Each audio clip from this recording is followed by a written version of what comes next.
أعوذ بالله من الشيطان الرجيم بسم الله الرحمن الرحيم الحمد لله رب العالمين والصلاة والسلام على رسولنا كريم محمد وعلى آله وصحبه أجمعين وما بعد Assalamu alaikum rahmatullahi wa barakatuhu. Бүгінгі тақырыбымыз адам баласының бұл дүниеде бақытты болуына себепкер болатын 11 ғаламат, 11 жол, немесе 11 сипат. Сол мәселеде тоқталып кеткіміз келіп отыр. Бірінші, «А'лам анна аламату саада 11 хисла». Яғни біліп қой дейді, шын мәнінде бақытты болудың 11 жолы бар.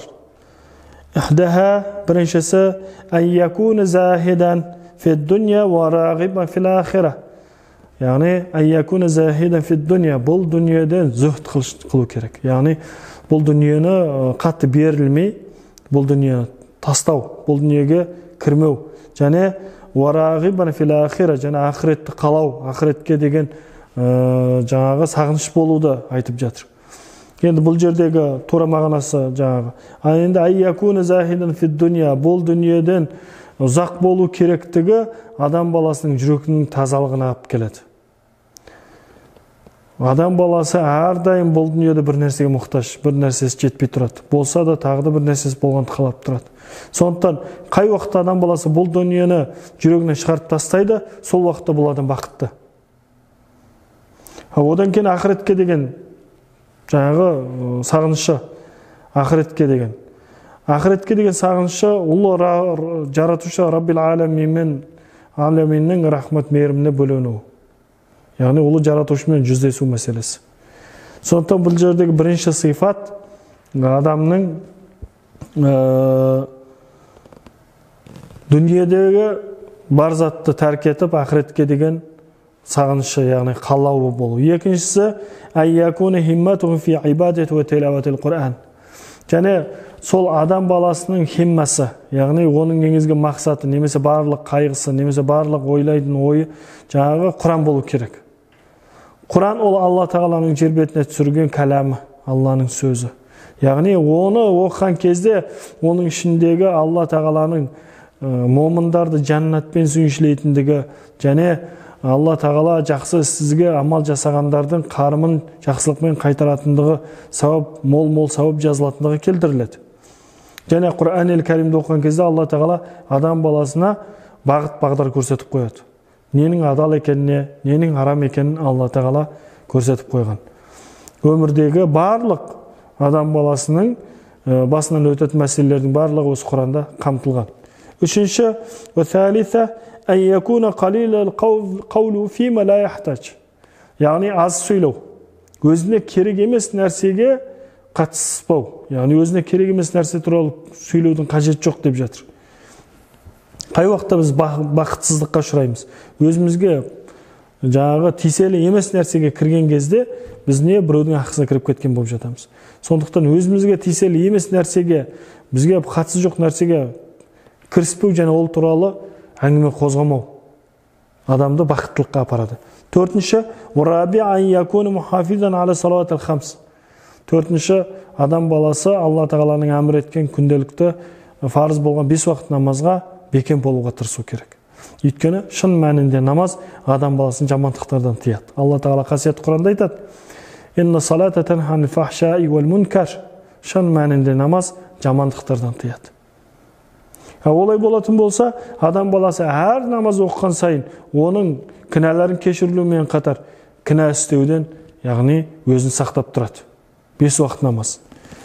Бесіншісі, ан якуна вар'ан фима қалла ау катура минал харами ва шубахат.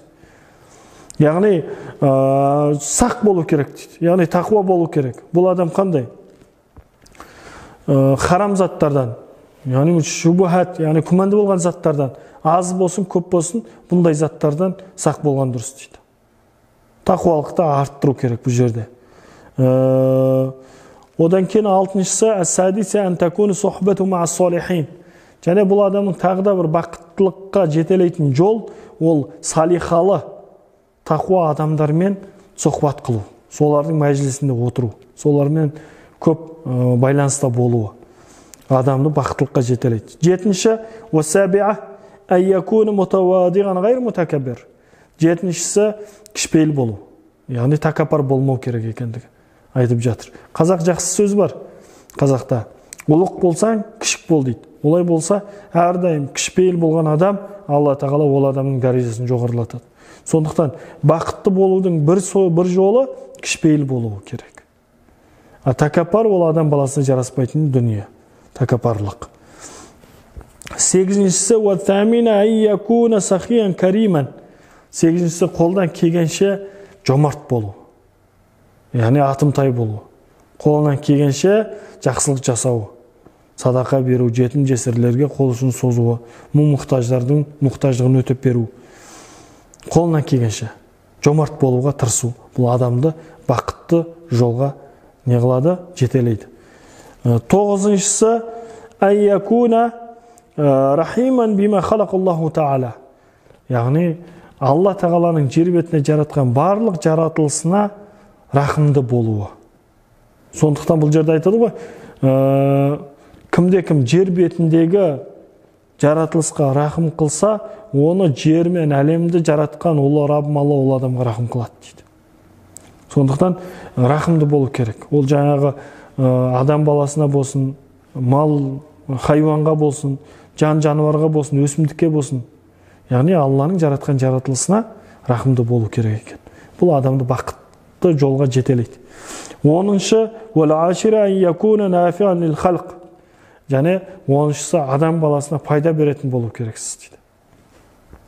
Бақытты болудың тағы бір салдары адам баласына пайда бере алатын халде болу керек. Әрдайым біреуге көмектесуге, қол ұшын созуға, яғни болмай жатқан ісіне көмектесуге, түсінбей жатқан нәрсені түсінуге, білмеген білдіруге әрекет жасау керек. Яғни бұл айтқан кезде адамдарға пайдасын тигізе алатын адам болу керек. 11-шісі айякуна закиран лил маут кафира. 11-шісі әрдайым өлімді еске алу керек дейді. Өлімді әрдайым еске алу керек. Сонда адам баласы осы 11 нәрсені есіне алып, осыны өзінің бойына сіңіріп жасап жүрсе, иншалла бұл адам бақытты адамдардың санына кіреді.